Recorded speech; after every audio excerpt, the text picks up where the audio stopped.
In September 2025, 9 mosques around Paris woke up to severed pigs' heads at their doors, each one marked with the word Macron in blue ink. 3 Serbian men were later convicted. The court said they had been directed by, quote, structures of the intelligence service of the Russian Federation. It was one operation in one city in 1 month. The same machine is currently running in Berlin, in Chisinau, in Tbilisi, and on June 7th, it goes live in Armenia. This is how Russia rigs elections. It runs across 5 layers: the spies, the information war, the oligarch, the captured institutions, and the lawyers in Western capitals. Today we break down every one of them. I'm Bruce Pannier. I spent 4 decades covering the former Soviet Union. This is Turan Research Center, hosted by the Yorktown Institute, where we break down the geopolitics of Turkey, Iran, the Caucasus, and Central Asia. If you're new here and want more analysis like this, please like, subscribe, and leave your thoughts in the comments. Now, let's get into it. Before we get to today's operations, you need the word. Aktivnie meropryatiya, active measures. It's the Russian intelligence term for covert political influence and subversion, and it's been the core of Moscow's foreign policy toolkit since the 1950s.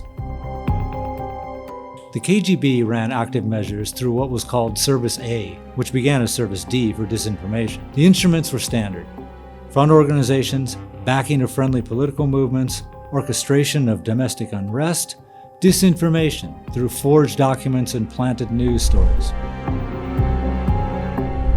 In 1982, KGB Chairman Yuri Andropov, later Soviet leader, issued Directive Number 0066, which made active measures the responsibility of the entire intelligence service, not one specialized department.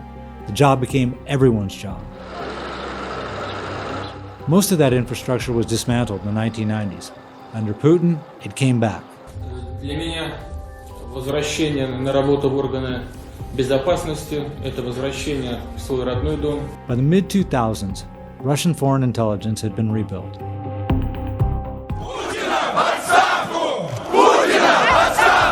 After the 2011 mass protests on Moscow's Bolotnaya Square, which Putin became convinced had been orchestrated by Hillary Clinton's State Department, the entire Kremlin worldview shifted. British analyst Mark Galeotti has argued that Moscow came to see itself as locked in a permanent, covert war with the West, in which active measures weren't one option among many.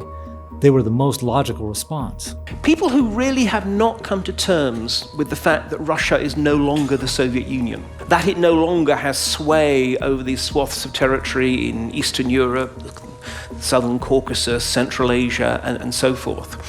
And that sense that something has been taken from them has frankly metastasized into resentment and anger. Russian active measures are almost never proactive. They are reactive. They look for an existing crisis, a war, a riot, a political division, and pour fuel on it. Some of the highlights of the past decade. 2014, the Russian intervention in Ukraine, preceded by months of disinformation, financed proxies, and intelligence-led subversion in Crimea and the Donbass. 2016, the Lisa case in Germany, where Russian state media fabricated and amplified a story of a Russian-German teenager supposedly raped by migrants, designed to inflame anti-immigrant politics against Angela Merkel. 2016, a coup attempt in Montenegro, in which 2 GRU officers were convicted of organizing a plot to prevent the country from joining NATO. 2018, the Skripal poisoning in the United Kingdom and the cloud of contradictory cover stories that followed. 2018, the disruption of North Macedonia's name change referendum, a precondition for its NATO membership.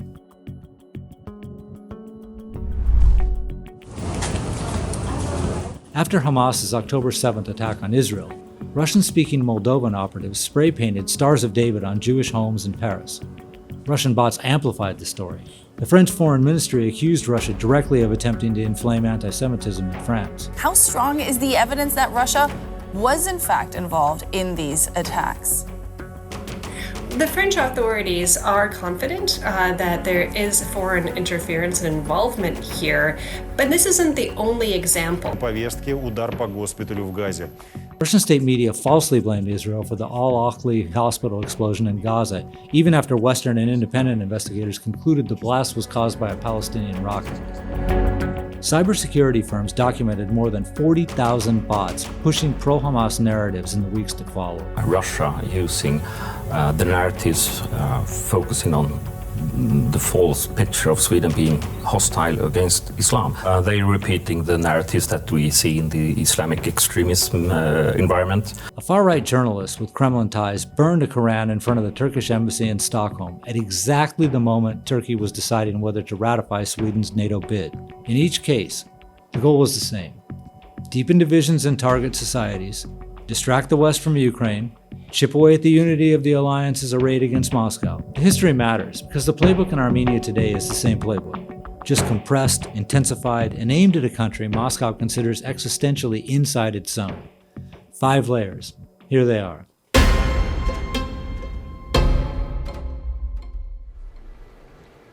Every Russian embassy abroad has officers who are not really diplomats.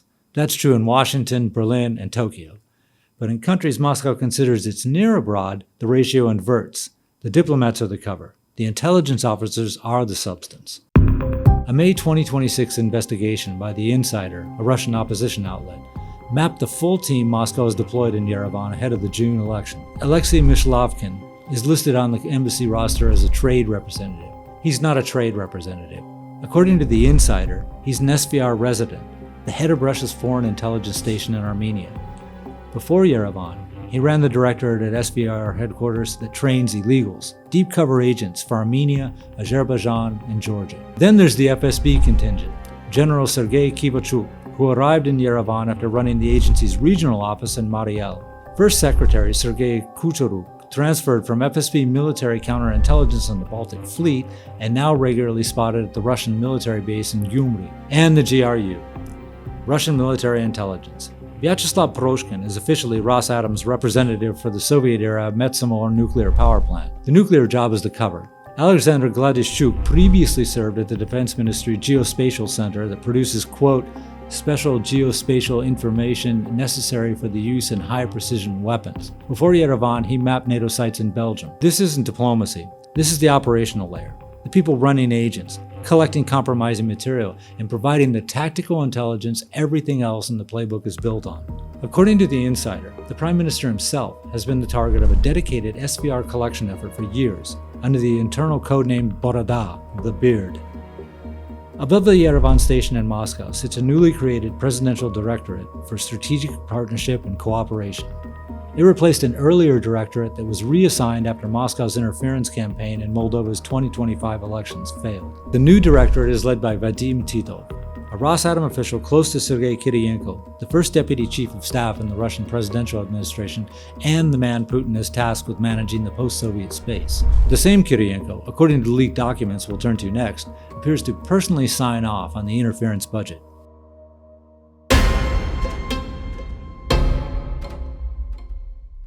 This is where Andropov's directive comes back to life. On May 24th, OCCRP published a leak of internal documents from something called Social Design Agency. The SDA is a Russian PR firm already under US, UK, and EU sanctions. The FBI has described it as operating under the, quote, direction and control of the Russian presidential administration. A senior presidential administration official, Sofia Zakharova, appears in the chat under the alias Christine Keeler, a reference to Christine Keeler, the British showgirl whose affair brought down the UK government in the 1960s. Russian intelligence humor. She approves projects, she manages budgets, she defers on bigger questions to the SVK, initials that match Sergei Kiriyenko. The portfolio she oversees is the modern version of what Service A did in the Cold War. Same logic, updated tools.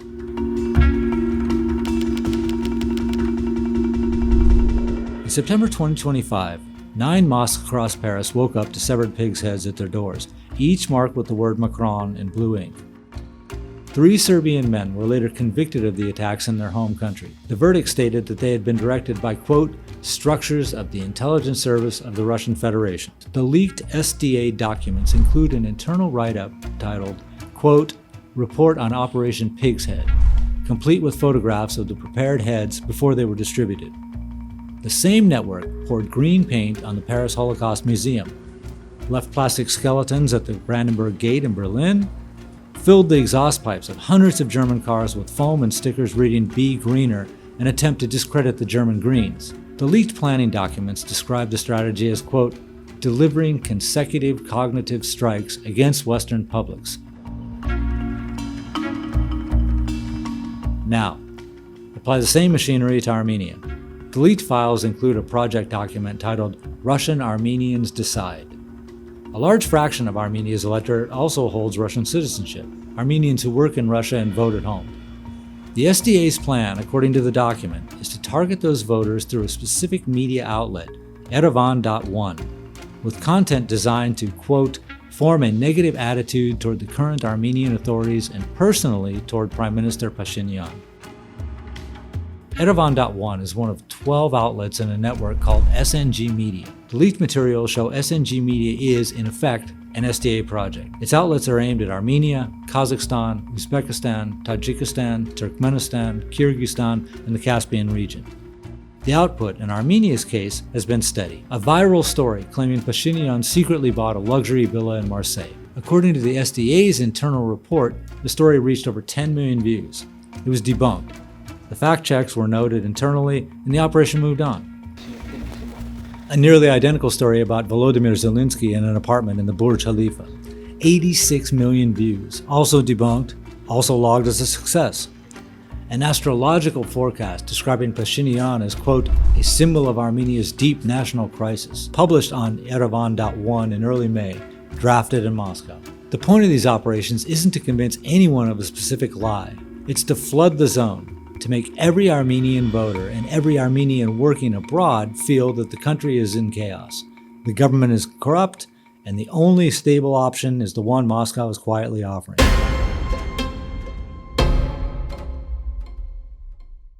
Հայոց եկեղեցու կողքին ու հայ ժողովրդի կողքին ունենալու եմ անմիջական մասնակցություն, եթե չհաջողվի քաղաքական գործիչներին, ուրեմն մենք էլ մեր ձևով ենք մասնակցելու այդ ամեն ինչին. Every Russian-backed political project needs a face and a checkbook. In Armenia, it's Samvel Karapetyan. We've covered Karapetyan before. Russian-Armenian billionaire, owner of the Shashir Group, built a fortune in Moscow real estate, including the headquarters of Russia's investigative committee, a contract that does not go to outsiders. Named on the U.S. Treasury's Kremlin list in 2018, sanctioned by Ukraine in 2019, he launched a political party, Strong Armenia, in the late 2025. He was arrested in June 2025 on charges of money laundering and publicly calling for the seizure of power. He is fighting those charges from house arrest. Он как бы отказывался всегда от того, что у него был паспорт. Он не говорил, в смысле, что он гражданин России. Он говорил, что он не гражданин России, но, судя по тем документам, которые нам удалось достать, он был гражданином России, по крайней мере. Ну и там, среди прочего, затесалось упоминание информационного центра ФСБ в качестве структуры, которая была указана в его анкете в качестве места работы в Калужской области. И это вызвало в самой Армении невероятный шум. Мы довольно осторожно к этой информации подошли. Но в Армении сделали вывод из этого, что он сотрудник ФСБ был. Хотя я думаю, что он сотрудничал, но мы в тот момент это не утверждали. The reporting does not establish Karapetyan as an FSB asset. It establishes that in 1999, the Russian Interior Ministry tagged his file as something to be cleared through the FSB before processing. The second layer is in the villa. The insider traced the ownership history of Villa Maria Irina on the French Riviera. Karapetyan is the registered owner. According to the investigation, Alina Kabayeva, Putin's longtime partner and mother of two of his children, has spent time at the property. Моя бывшая управляющая, которая там работала, да, перед тем, как ее оттуда уволили, чтобы лишних глаз не было, она подтверждала, что там жила Кабаева. То есть Позже. Ну, охранники рассказывали, да. Местном муниципалитете это было известно. Вас это заставляет думать, что этот дом купили в интересах Владимира Путина? Ну, да, не так следствие, так считает, то, которое сейчас ведется в Париже. Karapetyan acquired control of the villa through a 115 million euro loan from Gazprom Bank in 2016. The collateral was shares in companies that themselves owed more than the villa was worth. In normal banking terms, the collateral was negative.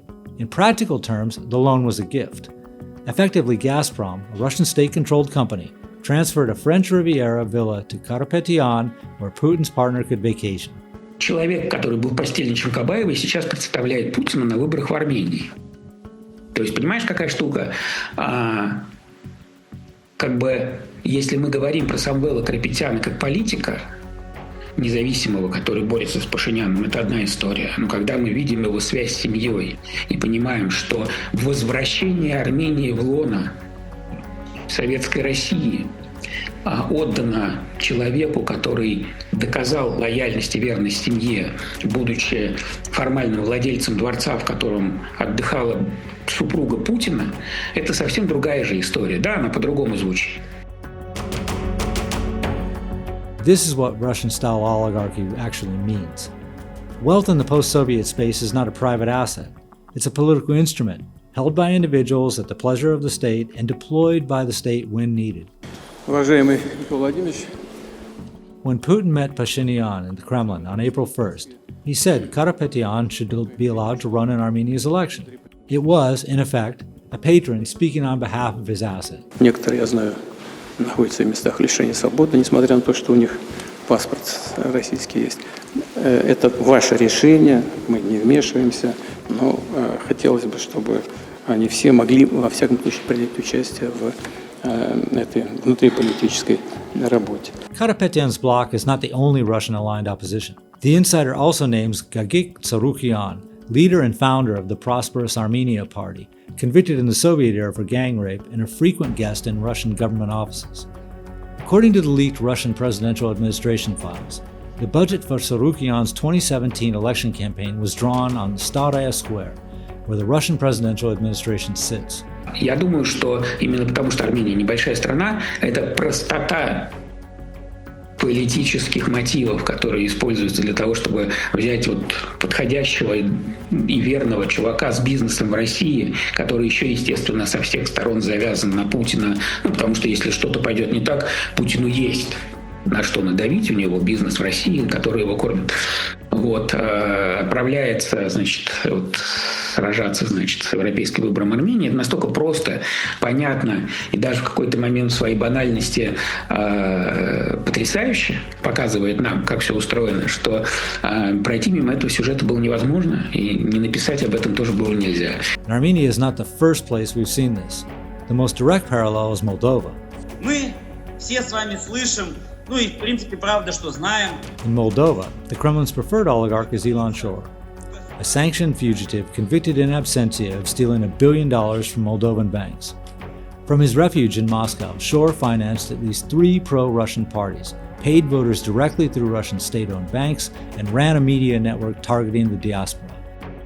The 2024 Moldovan elections survived that operation, narrowly. The 2025 parliamentary elections survived it again. Each time, Brussels and Washington described the campaign as the most aggressive foreign interference operation ever documented in Europe. And then Moscow moved the team to Armenia. Сколько бы они денег не вкладывали, она все-таки получается вот киржач, да, какой-то. И не выстреливают какой-то результативный. Вот они вложили столько денег в Молдове. Казалось бы, Молдова это... Ты можешь купить там любого, вот в буквальном смысле, может быть, президента или кого-то не можешь купить, но в остальном там с деньгами решить, вот это такая страна, где можно решить все, вот буквально все. И даже там они провалились, да, там раздали все эти деньги, и нету никакого результата. И Кремль сказал, все это, Илон Шор, короче, мошенник, все как бы, закрываем тему с Молдовой, пусть он занимается там с Кыргызстаном, а с Молдовой уже будем работать по-другому. Но работать по-другому не получается.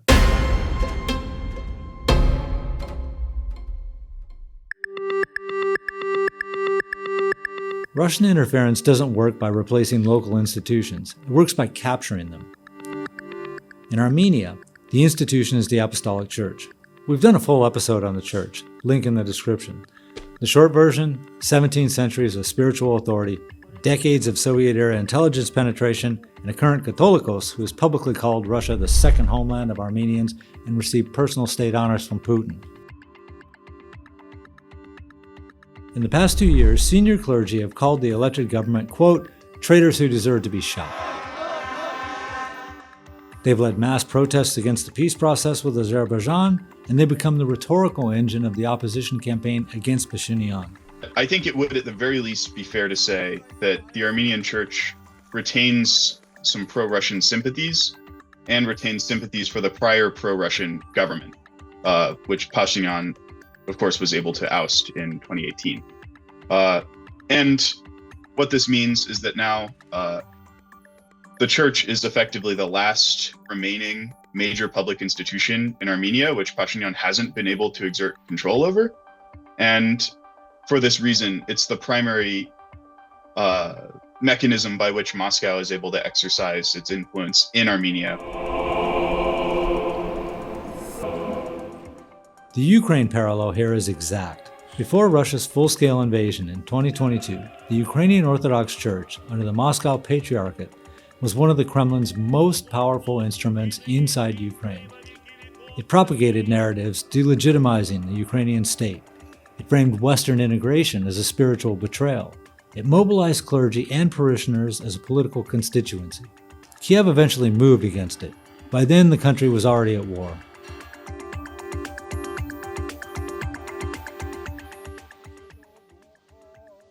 Armenia is earlier in the same cycle, but the pattern is recognizable. A church with deep roots in the national identity, partially penetrated by Russian intelligence, becoming a parallel political authority that operates outside democratic accountability and resonates with foreign strategic objectives. It is one of the most efficient instruments in the Kremlin's toolkit.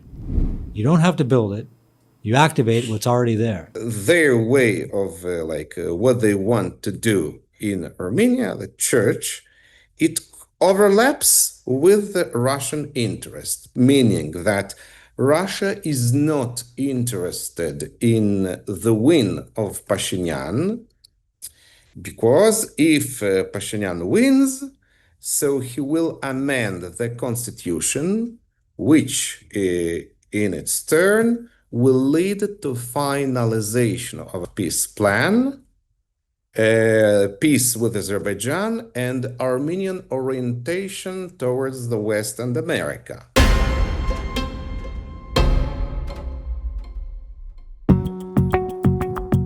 The fifth layer is the one most people miss, and it's designed to be missed. The Kremlin understands that Russian fingerprints on a campaign reduce its impact in Western capitals.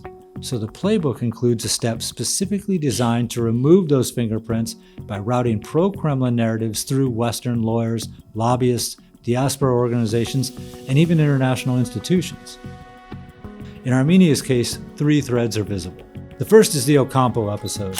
On April 30th, video clips began circulating online showing Luis Moreno Ocampo, the first chief prosecutor of the International Criminal Court, and his son Tomas, discussing plans to, in their own words, remove Pashinyan. In the recordings, Ocampo describes leveraging connections inside the European Parliament, including a former MEP who once served as legal advisor to Josep Borrell, to pressure the European Commission on Armenia and Azerbaijan. His son explicitly describes the goal as removing Pashinyan and ties it to coordination with, quote, the Armenian lobby in the United States. Peleas internas por elecciones. No, hay que. Nosotros tenemos que lograr que remuevan a Pashinyan, al primer ministro. Tenemos que sacarlo. The footage has not been independently authenticated end to end, but the substance aligns with what is publicly visible. Activist diaspora networks, sympathetic lawyers, and aligned voices in Europe institutions have spent the past 2 years building a transnational pressure campaign that, by any honest reading, runs parallel to Moscow's preferred outcome. I will stay with my people here. Whatever you'll face it, you'll face together, yes. The second thread is the Vardanyan campaign. Ruben Vardanyan is, in many respects, the Karapetyan template before Karapetyan. A Russian-Armenian billionaire who built his fortune in Moscow finance at Troika Dialogue, the brokerage he later sold to Sberbank. Renounced his Russian citizenship in 2022, moved to Karabakh, was installed as state minister of the self-declared Republic of Artsakh, arrested by Azerbaijan when Baku restored control over Karabakh in 2023, he has been in an Azerbaijani prison since. In 2024 and 2025, a coordinated international campaign began nominating Vardanyan for the Nobel Peace Prize. supported by Western human rights organizations, elements of the Armenian diaspora, and lawyers separately represented Karapetyan, the Armenian Apostolic Church, and Kremlin-linked Ukrainian oligarch Vadim Novitsky. The logic of the campaign was straightforward. Convert a Russian-made oligarch turned Karabakh nationalist into an international human rights icon and use that icon to delegitimize both Azerbaijan's recovery of Karabakh and, by extension, the Pashinyan government's decision to accept the result and move toward peace. The Armenia-Azerbaijan peace process titled Peace Without Justice in the South Caucasus. The Armenian National Committee of America, the ANCA, is the largest and most influential Armenian-American lobbying organization. For decades, it's been a serious presence on Capitol Hill, particularly on genocide recognition and U.S.-Turkey relations. In the past 2 years, ANCA's posture on Pashinyan has hardened. The organization is aligned with the older diaspora politics that framed any compromise with Azerbaijan as betrayal, the same framing Moscow and Tehran are amplifying inside Armenia. ANC has lobbied against U.S. support for the Armenia-Azerbaijan peace process, against TRIP, and against the constitutional reforms Pashinyan needs to pass to complete the deal. ANC is not a Russian organization. It is an American advocacy group with its own history, its own constituency, and its own legitimate interests. The point is not that ANC is doing Moscow's bidding. The point is that on the specific question of the June 7th election, ANC's preferred outcome and Moscow's preferred outcome converge, and Moscow is happy to ride that convergence. This is what the international laundromat looks like in practice. The Kremlin does not need to control Western lawyers, lobbyists, or diaspora groups. It only needs their interests to line up with its interests on one question that matters in any given election cycle.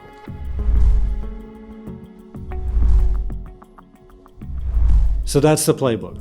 5 layers: intelligence infrastructure, information welfare, oligarchic capture, institutional co-option, and international laundering.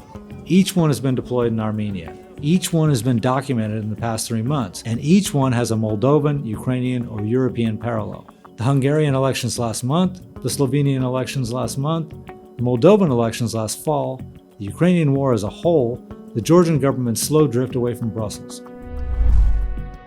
The same actors, the same instruments, the same coordinating bodies in Moscow, adjusted for local conditions, but recognizably the same.